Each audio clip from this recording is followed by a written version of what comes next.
Good evening, everyone. I call to order the special meeting of the Lakewood City Council on October 6, 2025 at 7:01 p.m.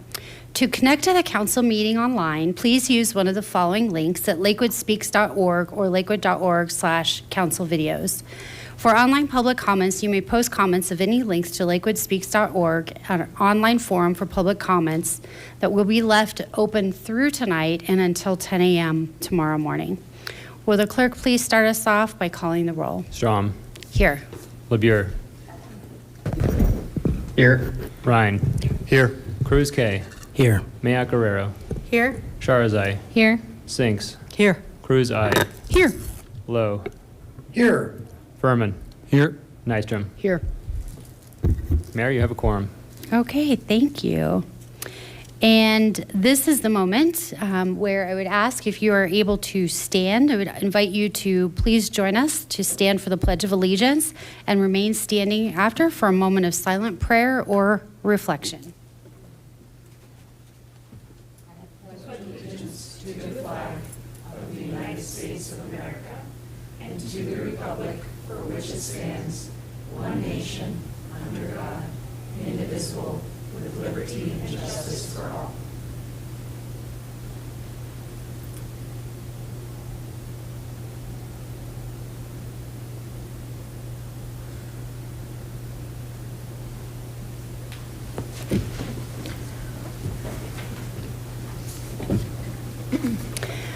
All members of the City Council have the responsibility to comply with the terms of Charter 7.2B and excuse themselves from voting on any matter in which they determine they have a personal, financial, or business interest. The City Council is empowered by Charter 7.2B to agree by unanimous vote, excluding the member at issue, to excuse any member of the council from voting on a matter in which they determine such member has a personal, financial, or business interest. All right, and this evening we do have a proclamation that Councilor Isabel Cruz and Councilor Mayak Guerrero are going to jointly read into the record.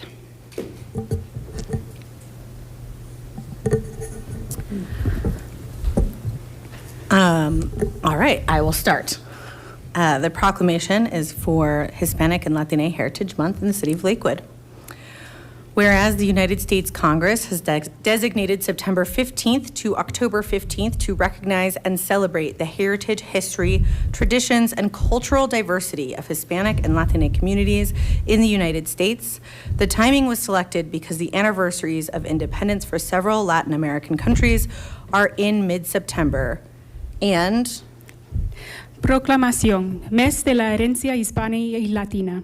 Considerando que el Congreso de los Estados Unidos ha designado el periodo entre el 15 de septiembre y el 15 de octubre para reconocer y celebrar la herencia, la historia, las tradiciones y la diversidad cultural de las comunidades hispanas y latinas en los Estados Unidos. Se eligió esta fecha porque los aniversarios de la independencia de varios países latinoamericanos se celebran a mediados de septiembre y whereas there are a variety of labels used to describe the population, we distinguish the community as Latine, a term inclusive of the entire population, as well as being gender neutral.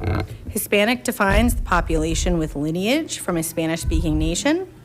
Latino identifies the community with ancestry from the Americas and is a gender-specific term, and considerando que existen diversas etiquetas para describir a la población, distinguimos a la comunidad como latine, un término que incluye a toda la población y es neutro en cuanto al género. Hispano define a la población con ascendencia de un país de habla hispana. Latino identifica a la comunidad con ascendencia de América y es un término específico de género. Y whereas the United States Census Bureau approximates the Hispanic and Latine population in the United States to be greater than 62 million people, around 19%. Locally, Lakewood's Hispanic and Latine population constitutes just under 35,000, or 22.3%, and is thus the biggest ethnic minority group in Lakewood. And Considerando que la Oficina del Censo de los Estados Unidos estima que la población hispana y latina en los Estados Unidos es superior a 62 millones de personas, alrededor del a nivel local, la población hispana y latina de Lakewood constituye algo menos de 35 personas, es decir, el 22.3%, y es por lo tanto el grupo étnico minoritario más grande de Lakewood. Y whereas, throughout history, Hispanic and Latina leaders have paved the way for social change, cultural enrichment, and progress in education, politics, arts, and activism. Considerando que a lo largo de la historia los líderes hispanos y latines han allanado el camino para el cambio social, el enriquecimiento cultural y el progreso en la educación, la política, las artes y el activismo. Whereas, in accordance with the 2025 nationwide theme, Collective Heritage, Honoring the Past, Inspiring the Future, which emphasizes the cultural traditions that define Hispanic and Latina identities and looks forward to the creative and potential of upcoming generations, we ask Lakewood residents to recognize the significant achievements of the Hispanic and Latina communities have played in addressing prejudice and discrimination, advancing change, and fostering innovation that continues to shape a more inclusive and just future for all. Considerando que, de acuerdo con el tema nacional para el 2025, Patrimonio Colectivo, honrar el pasado en inspirar el futuro, que hace hincapié en las tradiciones culturales que definan las identidades hispanas y latinas y mira hacia la creatividad y el potencial de las próximas generaciones. Pedimos a los residentes de Lakewood que reconozcan los importantes logros de las comunidades hispanas y latinas en la lucha contra los prejuicios y la discriminación, el fomento del cambio y el impulso de la innovación que sigue configurando un futuro más inclusivo y justo para todos, todas y todes. Now, therefore, on behalf of the City Council and the people of the City of Lakewood, and for Wendy Strom, the Mayor of City of Lakewood, Colorado, by virtue of the authority vested in me, do hereby proclaim September 15th to October 15th, 2025 as Hispanic and Latina Heritage Month. Por lo tanto, en nombre del Ayuntamiento y del pueblo de la ciudad de Lakewood, Wendy Strom, alcaldesa de la ciudad de Lakewood, Colorado, en virtud de la autoridad que me ha sido conferida, proclama por la presente del 15 de septiembre al 15 de octubre como el mes de la herencia hispana y latina.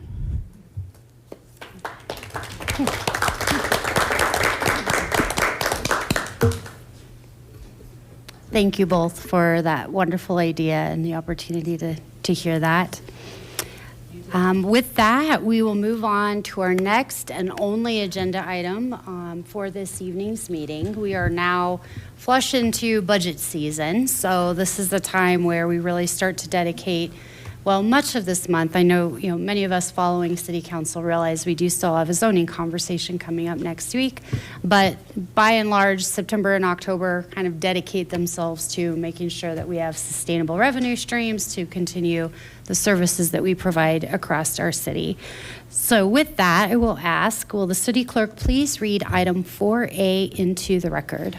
Item 4A, public hearing on ordinance O 2025-32, adopting a revised budget for the year 2025 for the city of Lakewood, Colorado, and further adopting the annual budget for the city for the fiscal year beginning on the first day of January 2026 and ending on January 31st, 2026, as well as setting the mill levy for the year 2026, estimating the amount of money necessary to be raised by levying taxes for the year 2025 to defray costs of municipal government of the city of Lakewood, Colorado for the fiscal year beginning January 1, 2026 and ending December 31st, 2026, and estimating the amount of money to be derived from other revenue sources, setting forth the appropriations for each fund. Okay, thank you very much. And on this topic, I'll make mention again, lakewoodspeaks.org has this evening's agenda as well as public comment that is available and open through tomorrow morning at 10 a.m. We do have At last look, around 5 p.m., we had one comment on Lakewood Speaks. Would encourage anybody that wants to comment to go there if you're not here. And we do have a staff presentation tonight. We will start with a staff presentation, which will be abbreviated. I'll explain just a little bit about the process in a second, and then we'll move on for the public hearing that is related to the budget this evening. So just a quick note that this is the third time that we've sat and discussed the budget so far. We met last month with a study session. Was it last week, budget and audit? Okay, last week. I've slept since then. A budget and audit meeting where we had a really nice conversation going into details. For anyone that's interested in hearing details from specifically the department directors, there is a presentation with our study session that occurred last month that I would definitely encourage people to check out. That is also available on Lakewood Speaks. You'd have to go to the date of the meeting, which is not at the top of my head, but it was around mid-September. In order to see that. So that's all the beginning notes that I have with that. I'd like to hand the floor over to Director Bjorklund to start off our presentation.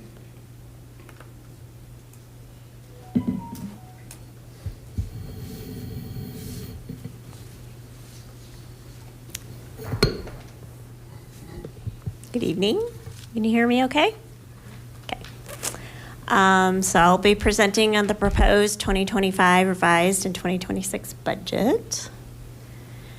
What we're going to be covering is the budget calendar process for the proposed budget, the general and economic development funds, and TABOR, and then we'll be available for any questions that you may have.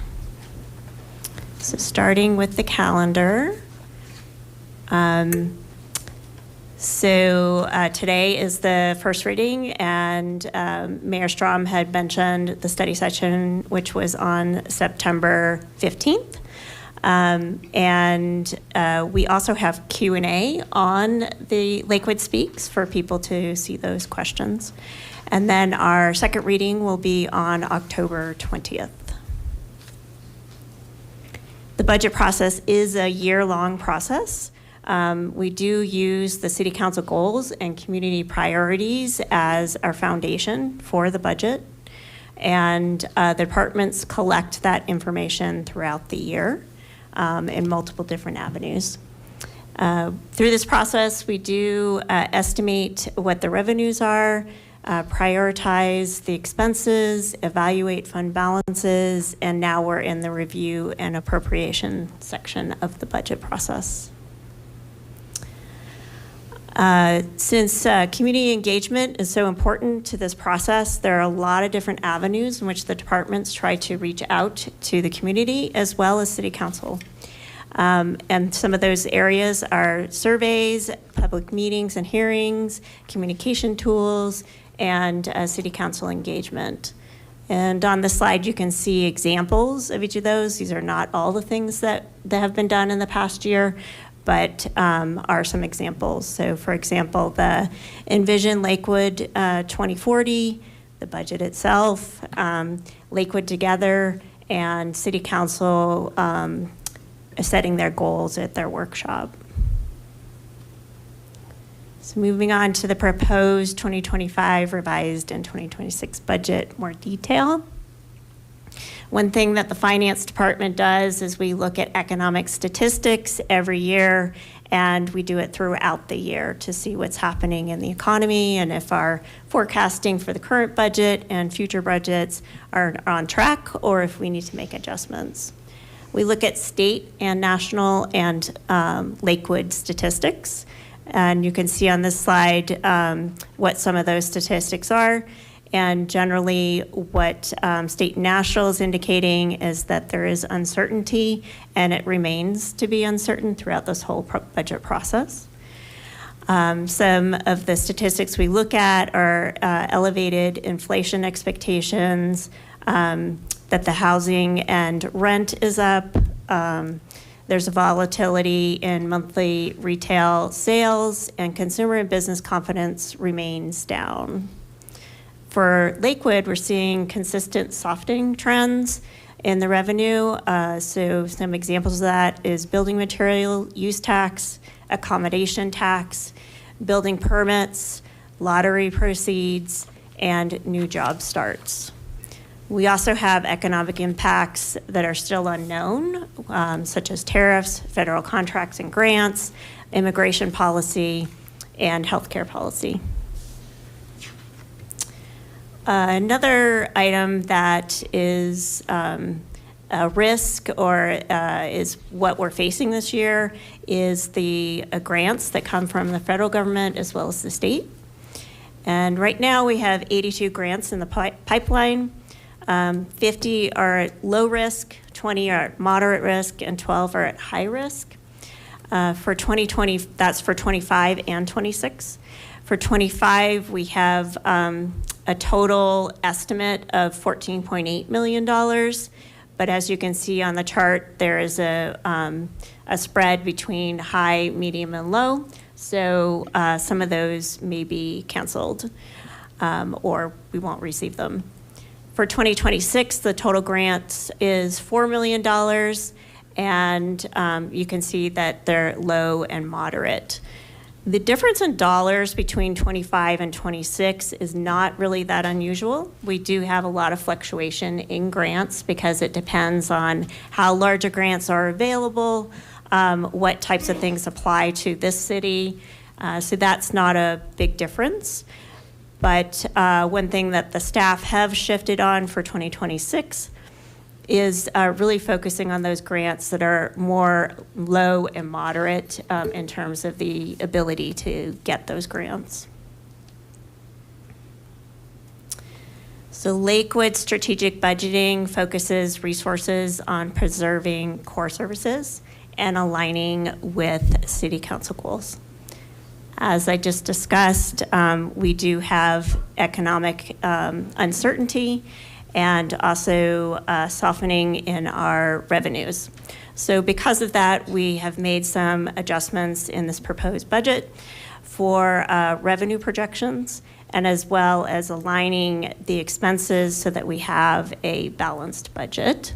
Some of those things that were done is reduce costs through program revisions and delays, carefully reviewed all department budgets to keep expenditures within available revenues, deferred capital projects into future years to maintain a balanced budget, and strategically used fund balance to select areas to sustain high priority projects. In the study session, I did share with you 2025 as well as 2026 notable changes. It's the same trend for 25 and 26, so this slide or this presentation is only showing 26. You can see the numbers are in parentheses. That is indicating a reduction in revenue and a reduction in expense. So on the revenue side, where we needed to make reductions was in sales and use tax, building material use tax, motor vehicle use tax, accommodation tax, and franchise charges. So that's a total of $8.5 million in terms of our reduction from the forecast that was provided last year for 2026. For expense adjustments, the changes that were made is the transfer to capital fund was paused from the general fund. The capital projects some capital projects were deferred, program revisions and delays occurred, and personnel cost estimates were revised. And that totaled to $10.1 million in reduction in expenses compared to the forecast for 2026. This pie chart displays all revenue and how that revenue is made up. You can see that taxes are 54%, which is sales, property, and use tax. And then we have charge for services at 23%, intergovernmental revenue at 17%, investment income at 3%, licenses and permits at 2%, fines, forfeitures, and all other revenues at 1%. So on the expense side, this pie chart shows how it's distributed by department. And the largest ones are Public Works at 25%, Police at 23%, and Community Resources at 18%. Operational Services is at 10%, other departments at 5%, Finance at 3%, Sustainability and Community Development at 9%, and non-departmentals at 7%. This is another cut of how you look at expenses, and this is by fund versus by department. So you can see the general fund is a little bit more than half of what the funding is for expenses. And then the distribution for the rest of it is internal service funds, 7%, utility fund, 7%, golf fund, 5%, open space and conservation trust fund at 4%, capital and equipment replacement fund at 9%, Tabor fund at 6%, other funds at 2%, and grant funds at 8%. In the study session, we had 3 department directors that came and talked about projects that are happening in their departments that aligned with the city council goals. This time, I'm just providing some examples. There are many more things that tie to the city council goals in the budget, but tonight I'm just providing a few samples. So the first one, trust and accountability in government. We have a GIS story map for development projects. We have the Imagine Tomorrow, Arts, Parks, and Recreation for All. And then affordable housing, we have contribution to Colorado Gives, Bring It Home Fund, and affordable housing planner supporting Prop 123. For homelessness, we have co-responders, severe weather sheltering and navigation center operations, and navigation center remodel. For public safety and transportation and infrastructure, we have the North Dry Gulch and Colfax Safety Project and the Real-Time Crime Center. Sustainability, we have the Enhanced Development Menu, Sustainable Development Standards, and then throughout the whole city, our whole government approach of 34 dedicated staff with 100 staff supporting sustainable projects. The last one, thriving economy, we have exploring a new urban renewal area, which is the Sheridan Corridor, and outreach workshops and partnerships with women and minority-owned businesses. So for proposed staff changes, even though we are seeing some concerns and we are cautious about this budget, there was a very strategic approach taken to 2026 staffing to try to, as much as possible, get staffing forecasts or funded by the grant fund. And you can see on the slide that there are 6 positions that are funded by grant funds or are intended for being funded by grant funds.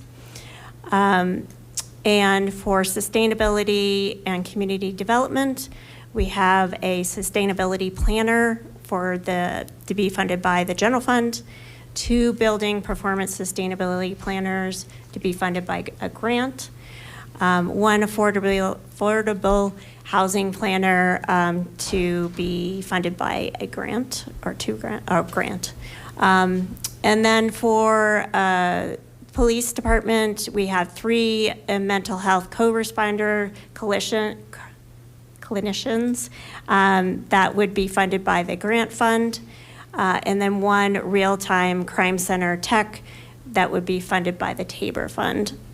We also have 1 parks maintenance specialist for community resources that would be funded by the open space fund, and then 1 fleet upfitter for public works that would be funded by the general fund. So moving on to the general and economic development funds and Tabor. So the general fund distribution of revenue is a little bit different than the all revenue.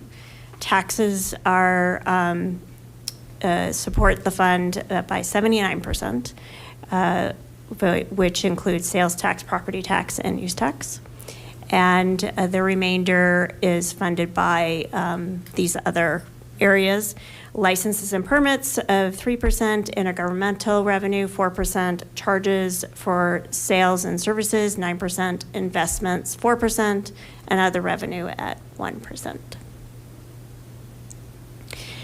This chart shows you from 2021 through 2026 what is the trending of revenue growth rate and CPI or inflation. The reason to make this separation is because the difference between the two, so taking 2021, the revenue growth rate is at 10.6%, but 3.5% of that is inflation. So the real growth rate is the difference between the two. So you can see in 2021 that there was significant growth at that point coming off of COVID.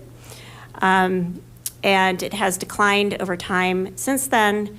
In 2024, actuals we're seeing were basically flat to inflation, so not any growth at all.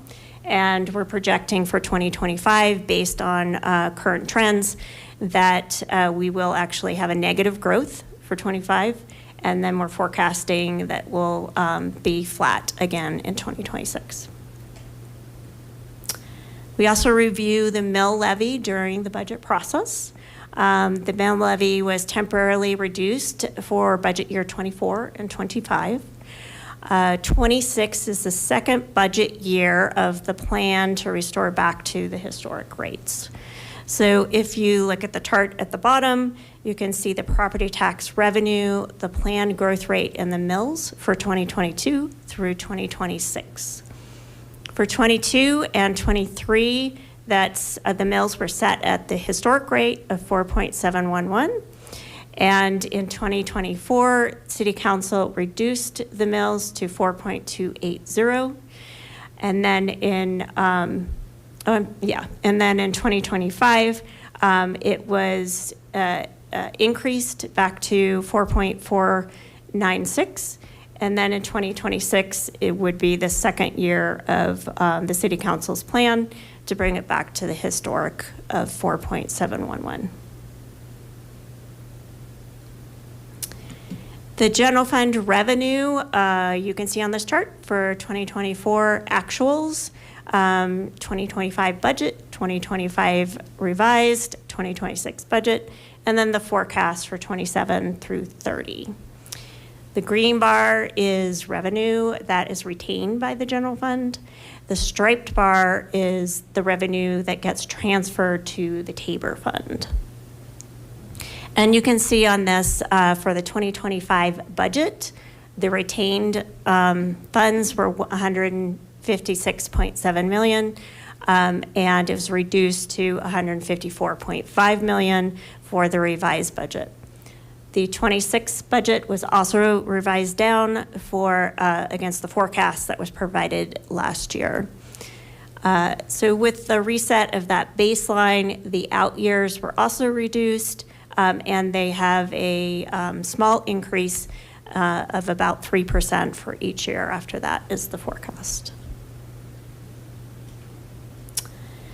For the general fund expenses, this follows the same trend as we have for the revenue. And in terms of what you're seeing is 2024 actuals through 2030 forecast. The green bars are expenses and transfers. The stripe bar are one-time projects, and the dotted bar is the North Dry Gulch internal loan. So again, you can see from 25 budget to 25 revised, the reduction in expenses based on what we're seeing in terms of revenue so that we can have a balanced budget and we can plan for the future. So the general fund balance is basically the revenue and the expense and the transfers all together. And you may recall that from 2020 through 2024, the city was intentionally saving money in the general fund in order to make large investments in the future. And you can see that the start of those investments start in the budget of the 2025, and then it continues down for the later years as planned. Economic Development Fund is another noteworthy fund to talk about because of changes in the revenue. So you can see on this chart for 2022 through 2026 what the trending is or we're forecasting to be for Economic Development Fund. You can see that it peaked in 2024, and we estimated in the budget it will start to come down in terms of general trending of what's happening with the accommodation tax. So that's the first decline. And then in reforecasting during the revised 2025 budget, we identified that we should reduce it another $700,000. And the largest driver of that is hotel demand around the Federal Center. Otherwise, it is general, just changes in what's happening in the economy. On the expenditure side, there were reductions made in flexible spending in order to accommodate for the expected reduction in revenue. For Tabor, as you all know, in 2024, the voters did approve for the city to continue to retain the revenue that is above the Tabor limit from 2026 and going forward.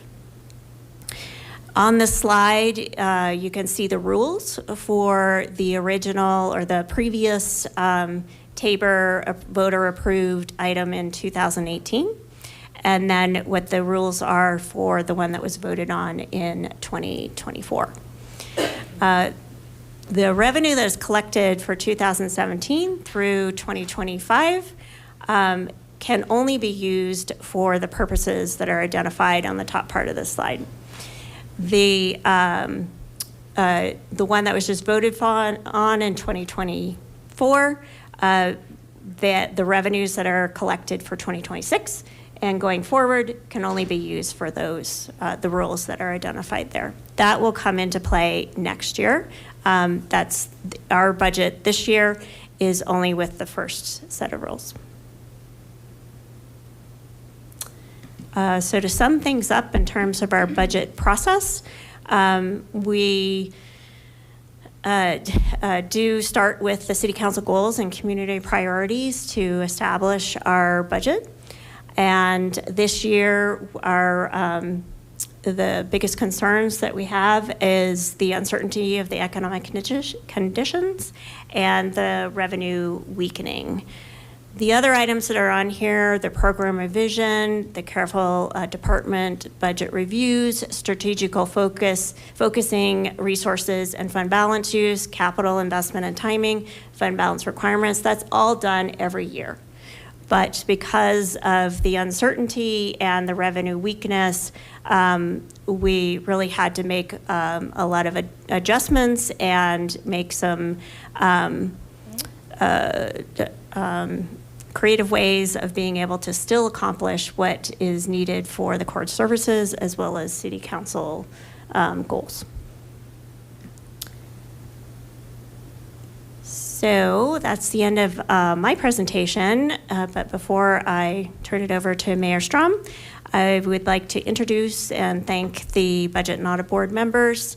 The council members are Isabel Cruz, the board chair, and Jesselyn Sarazai, the mayor pro tem, and then we have David Ryan, who's the third council member. Then we have three community members, David Engel, Bobby Wolf, and Lauren Cisneros. Thank you very much for your support during the year. And I think that Chair Cruz would like to make some comments.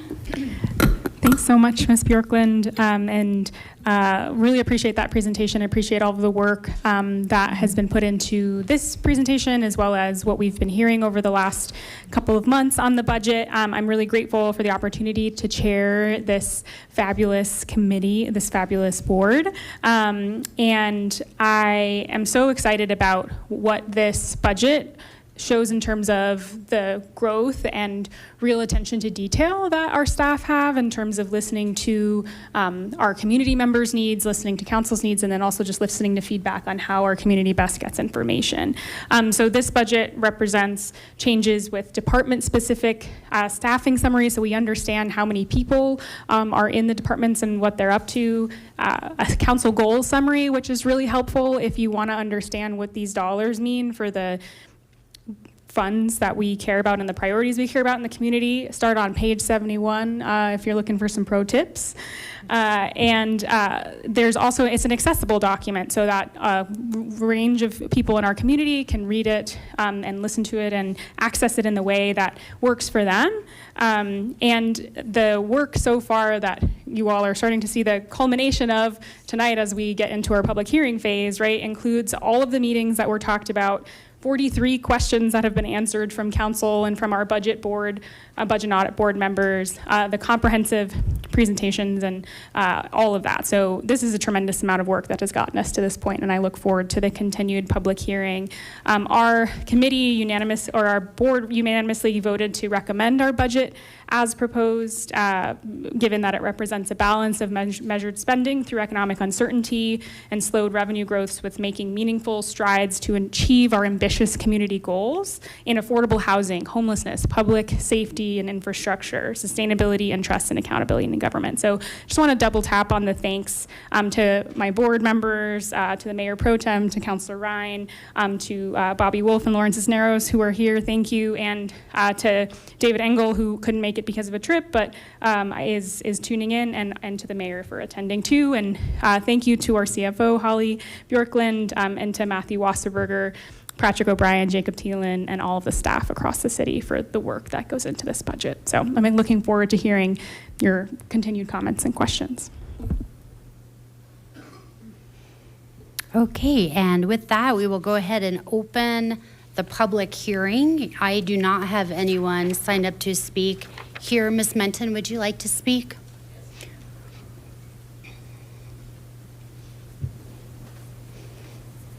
And on your way out, if you'll sign up. Ms. Fiore, do you have a seat? Okay, if you'll sign up on your way out. Okay. Natalie Menton here speaking on my own behalf. Ward 5. We went through a big increase in housing prices. What's created a big discussion about affordable housing. When Mary Jansen was on the city council, we did make a motion to lower the mill levy, which had been requested actually from higher ups in the state that local governments do that. Reduce the property taxes. Property taxes which not only hit property owners, like residential homeowners, but it hits renters because property taxes get passed to them. It affects commercial businesses because they pay much higher rate on property taxes. And when taxes go up, that gets passed on in goods, services. So we end up paying more. So the city of Lakewood did a couple adjustments. Grateful to have seen Mary's work creating that, but I'd like to see it continued.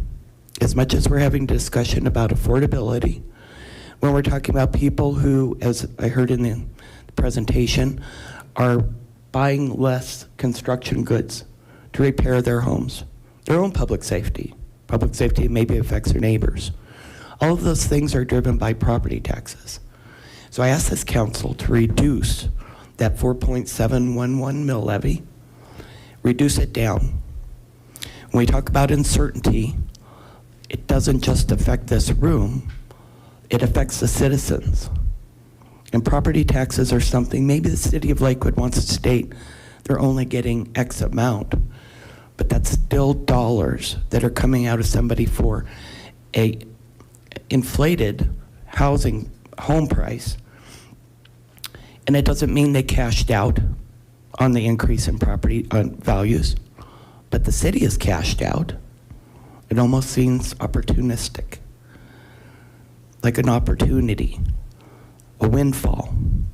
Why is the city taking that without giving the citizens, again, renters, owners, those who buy goods, why not giving them some consideration for the uncertainty they face? And I think we have just started to see some of the economic impacts, and we'll continue to see them. But I hope that the city will not continue to go on that historic value and will reduce it appropriately. Give the citizens some relief. You've already taken their TABOR refunds and you tried to say it wasn't a tax increase. Obviously it was. Revenues increased. That dollar amount wasn't in the ballot issue. You didn't really let voters know about that. Don't hit them again on the property tax, going back to that historic. Thank you. Thank you.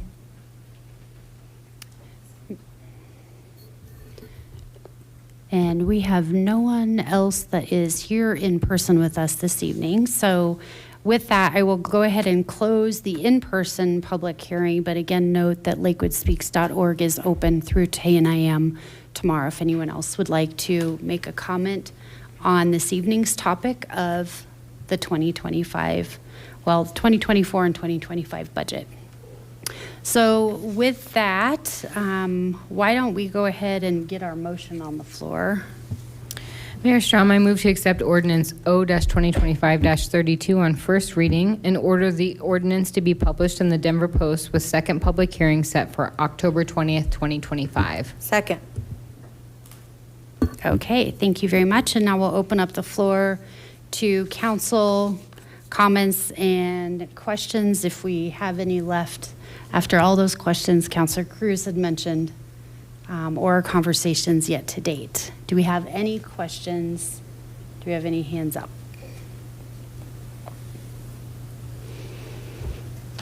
Councilor Matt Guerrero. Thank you.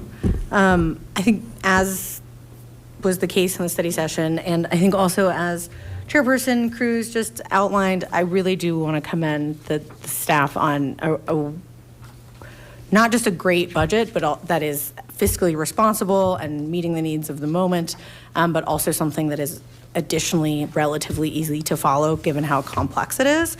That is impressive and necessary when it is a budget that is meant to be publicly digestible and comment-onable. I've continued to get a handful of questions from folks about various parts of technology that they're seeing come up. And I think that this is something I brought up in study session.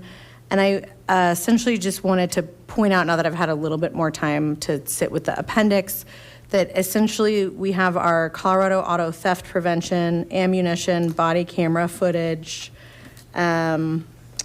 and our drone first responder program are all things that are under Public Works Administration. And I do think that obviously that makes sense from that is where that money actually gets routed from and spent. But I think as a handful of folks, particularly in the Two Creeks area, and our friends at the farm park that's at Mount Dare have gotten more involved in us, they kind of are just re-upping the need to better understand some of those technology investments that are to the public feel like our police. They might be for traffic only, they might be for policing, but it's really difficult for the public to really understand that. And so I will submit this via writing as well, and apologies. I had like 3 more conversations about this today, so I apologize for it being just on the fly. But I think having a way for the public to better understand those totals, particularly in the items that are, yes, coming from Public Works Administration, but are exactly like that they are only supporting the police department. For example, body cameras and ammunition are definitely just for policing. But then also I think those technology investments, as people are witnessing them come up, whether or not they are for policing or otherwise, is something that I just am getting continued questions about. And I'm not totally sure how to approach answering that. So I don't know that that's something you can really speak to today. If you can talk about it a little bit, that would be great, but I will submit it via writing and hope that we can have something written that will help the public follow along on this question by the time we get to second reading.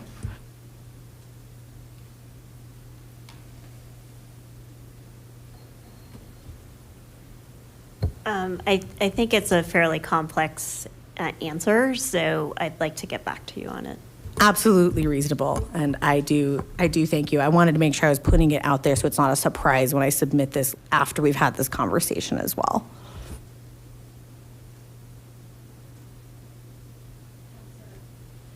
Councilor Isabel Cruz. Thank you. I had just one quick question and then maybe one potential request. Speaking to the theme of the mill levy, I think you had a helpful figure in one of our previous presentations around like what an average household in Lakewood around the median cost of a home, like what the property taxes look like. Can you just remind us of like what that mill levy looks like in terms of like a Lakewood house? Like what somebody's paying? Yeah, to the city of their property tax to the bill. city. Mm-hmm. I'm not sure what the total amount is, but the difference between last year and this year is $8.10. Great. So I just want to make sure that that kind of number is out there for folks in terms of what this mill levy represents to people, because I think when we're talking about affordability in housing, we're talking about just like a different scale of numbers than $8. So thank you. And then my other question / request is actually for the mayor. What would be the best way if any of our budget and audit board members want to share anything with council for that to happen? I would love to invite them up if we do have. All right. Thank you. If you could, for the audience watching online, just identify yourself. Of course. Hi, Council. This is Bobby Wolf. I'm with Ward 5, and this is my second year being a citizen on the subcommittee, and I just really want to double down, triple down, I believe, at this point, for the staff, for the budget book, and also all the questions that have been submitted and answered so far. I was really interested in being part of this to understand where our dollars are going within the community for affordable housing, for homeless initiatives, and also just understanding the bike plan, understanding protected bike lanes being so important here, and wanting to drill down into what the cost is for supporting it.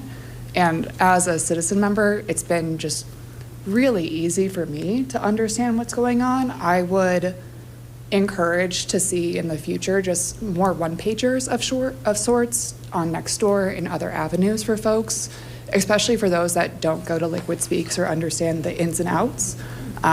But for myself, just wanted to share that comment here for the folks. Thank you. Thank you.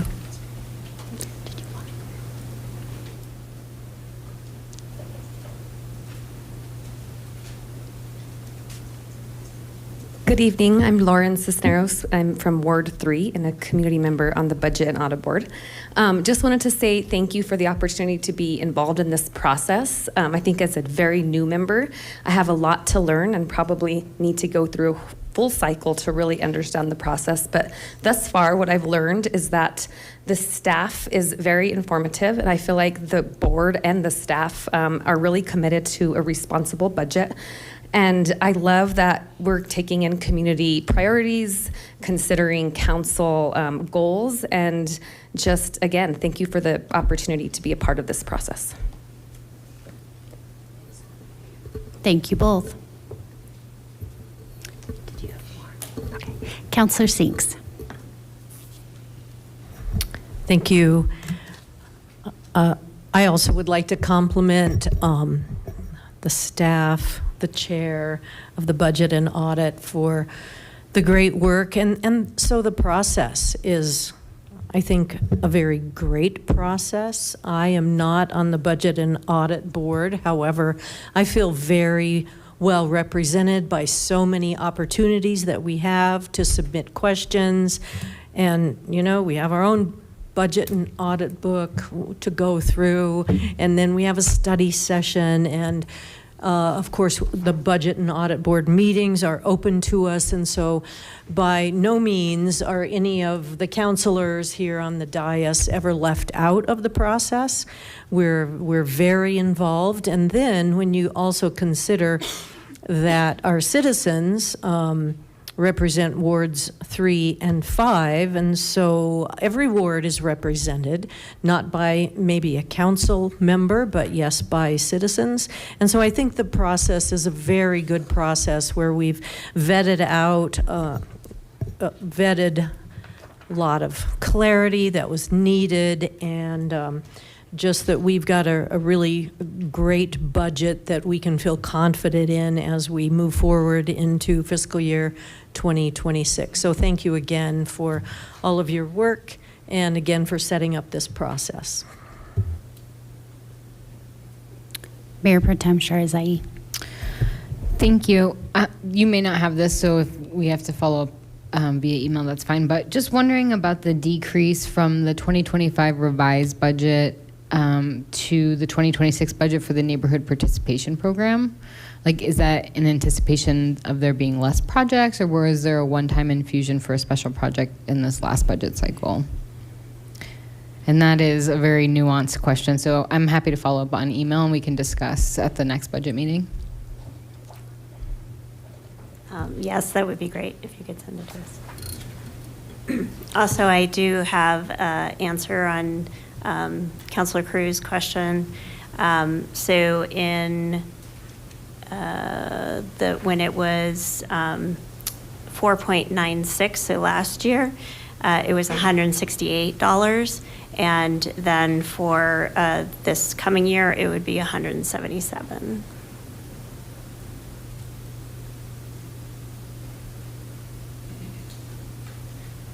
Councilor Ryan.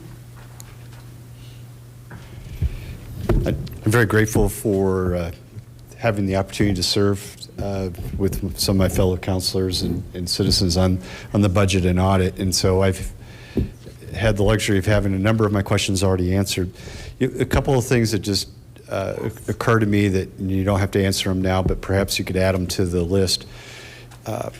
One of the things that's perhaps a little bit concerning is one of the ways that we were able to reduce, or that you were able to reduce the expenses coming up, was by deferring capital projects. And we know these projects aren't things that are just going to go away. And so I'm wondering if perhaps you can add that to your list of questions on how the city plans on tackling projects that presumably were identified as being important enough to be included originally and then now being deferred.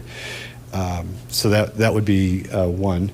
And then the second is, I'm perhaps unrealistically optimistic that maybe as some of our projects from our economic development zones are now starting to pop back up, and that we'll be able to start collecting taxes that have been deferred for a number of years, if that will help stabilize some of the issues that we're seeing.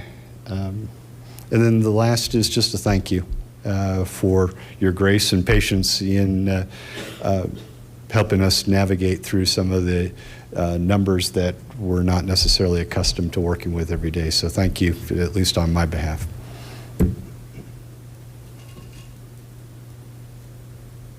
Did you want to respond?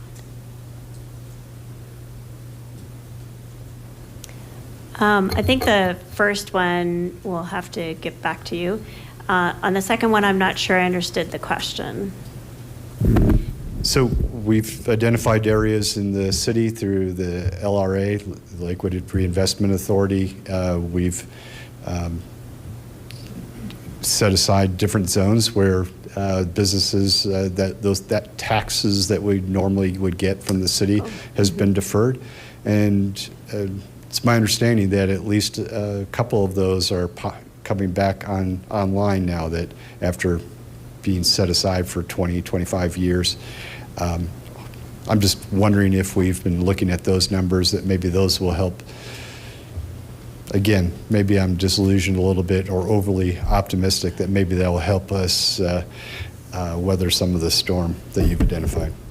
Yes, and that was included in our budgeting, was the ones that we expect for the sales tax to be coming back to the city. Are you done? Counselor Lowe. Good evening. Thanks for letting me join virtually. I'm on the very tail end, it would seem, of another bout with COVID. So I feel totally great, but in the interest of sparing you all the germs that I think are with me for a couple more days, I'm joining virtually. At the risk of feeding a fed horse, I want to echo what other folks have said. Thank you, Councilor Cruz, for running a really smooth process. Ms. Bjorklund and team, this is a fantastic budget. I'm going to be proud to support it. Thanks for all the work you've done on it. There's a lot of great stuff in here. I want to thank the full Budget and Audit Board for their work, and special thanks for getting helpful responses to about a dozen or so questions that I was able to submit through this process. So I sort of had a chance to ask and have answered most of my questions. So I have just one clarifying question I wanted to double click on, and I think I'm good.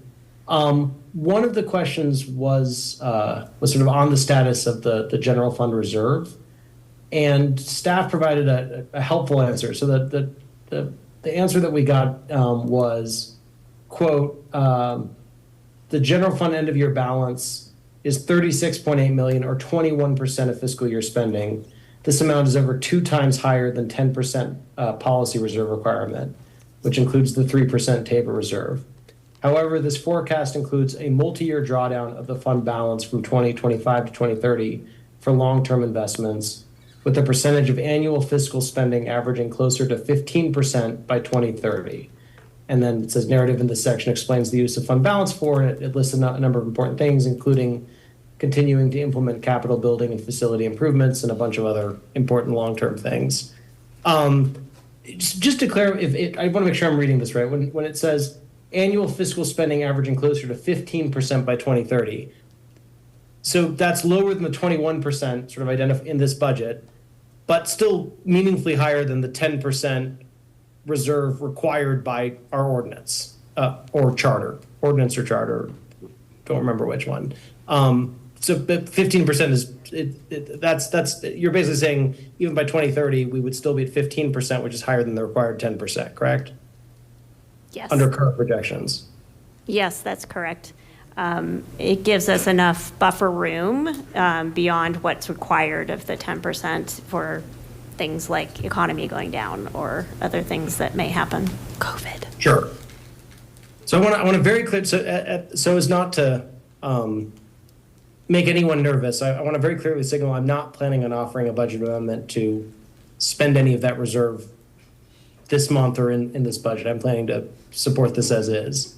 And I mean, it does seem to me like the logical implication of this is over the next year, to the extent that, you know, maybe we won't, but if we discover some urgent need for spending of, you know, $500,000 or $1 million on something that is an obvious urgent council and city priority over the next year, I understand there are trade-offs, but hypothetically, it does seem to me there is some wiggle room given the current reserve situation if we really needed it. Is that reasonable, Ms. Bjorklund? Yes, that's correct. Okay. Thank you very much. I appreciate that. And thank you again for all your hard work on this.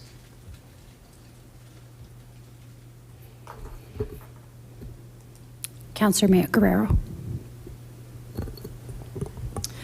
Thank you. I just expected there to be so many more questions that I was trying not to co-op the time. So you answered one of my questions already about the difference in the rate at which park maintenance budget and park staff has grown, compared with new parkland. And so I want to start as often with a compliment, which is like, we've done such a good job making new parks, which is fantastic. And I know in part that is like our parkland ordinance requires that it can only go to that purchasing. And we've made some of those things a little bit more flexible over the last year. but essentially your answer seemed to me, and I wanted to check if this is really what this says, that the park operations, including the personnel and maintenance, has grown just not as quickly as the amount of acreage of parks that we have acquired. And if that's the case, I also see that that is actually a part of our budget where the revised 2025 was actually lower than the original 2025 budget. And so I'm wondering if there's potentially any space to, again, not necessarily in this iteration, but maybe in the next revision, to think about investing more into our park maintenance and to some of our park staff in order to increase that per person acreage amount. And I'm wondering if you could speak to that and just check whether or not what I'm saying is an accurate portrayal of how you've answered that question. So yeah, this is indicative, I think, of a very good problem to have, which is that we've just expanded our parks so much, which is great. I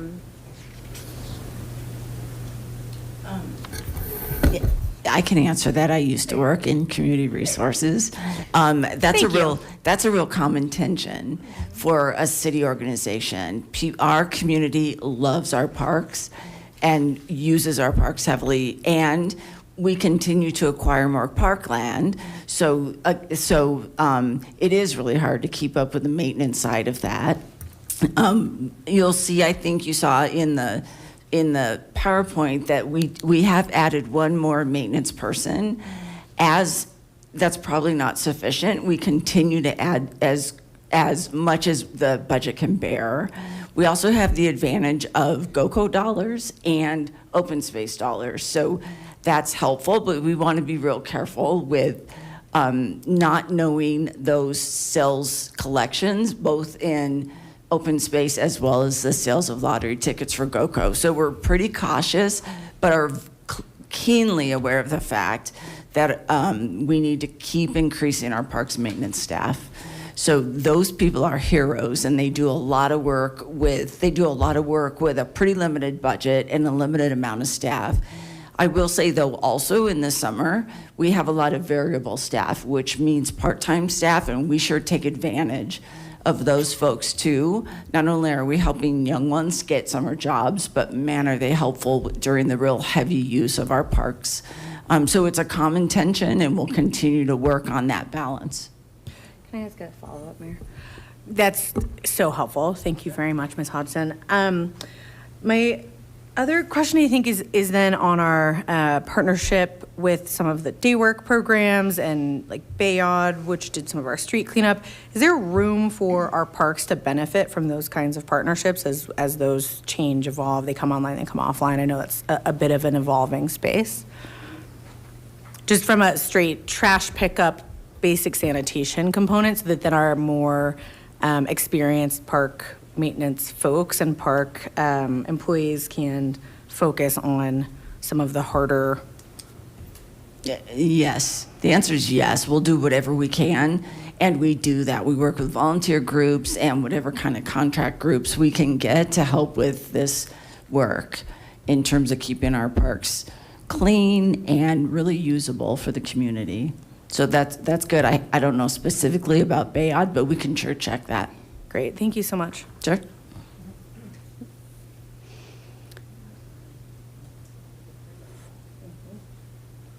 I have no more hands up, so I'm going to take a moment, few comments to say. First of all, this is my 4th year going through this process, and it was so much easier reading the book. Like, we were actually reading the book. It wasn't flipping back to this, flipping back to that. It was so great. The changes that council had asked for, having the FTEs, the staff levels listed in each department, being able to clearly see what went up, what went down. And the other, such like crystal alignment with here's what council goals were and here's what we did. That was something I remember my first year really sitting down and trying to, as the chair of the Budget and Audit Board that year, trying to create the story so that we could come into council and say, okay, I know it wasn't easy to see it in the book. However, here's the things that happened. So it was crystal clear reading this book, and it was so easy to get through. So thank you very, very much.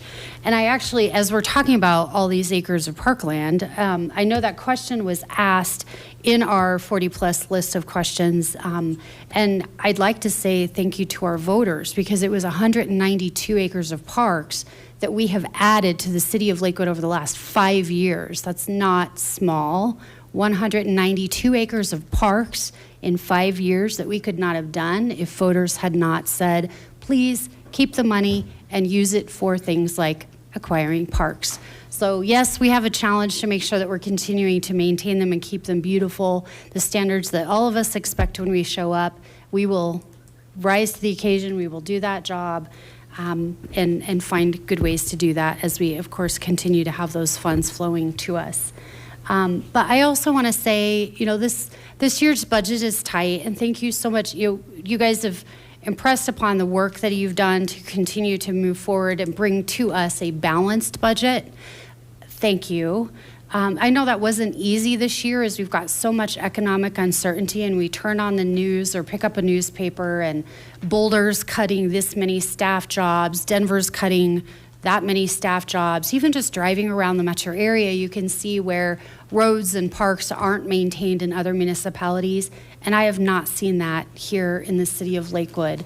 And the fact that we have worked for years now saving money ahead of needs we know we have.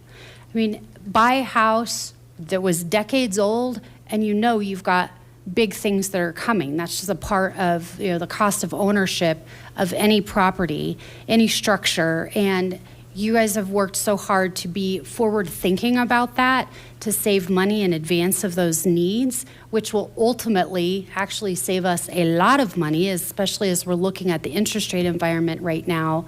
So yes, I'll tell you, my financial planner heart, as I'm seeing the general fund go down, is like, but we saved it for a reason. This is what we do. We save money so that we have it to meet the needs when we have the needs. We went through COVID. We didn't lay anybody off. We haven't laid anybody off. You guys have done a really, really great job, and the stability that it provides to our staff goes eons into operating or offering the services and things that our residents really need. So thank you very much for doing that for all the years behind us, and for this year too. It is just, it's money makes the world operate, unfortunately, and you guys have really done a good job and been really mindful, especially as we've had to pivot over the last 3 months, trying to backstep something that we thought was not what we got. So thank you very much. And I don't have any other hands up. So I guess with that, we're ready to go ahead and vote on our first motion. First and only motion for the night. Okay. All right. So with that, please go ahead and cast your vote. A yes vote means that you are for having this published in the Denver Post and coming back to us for second hearing. Okay.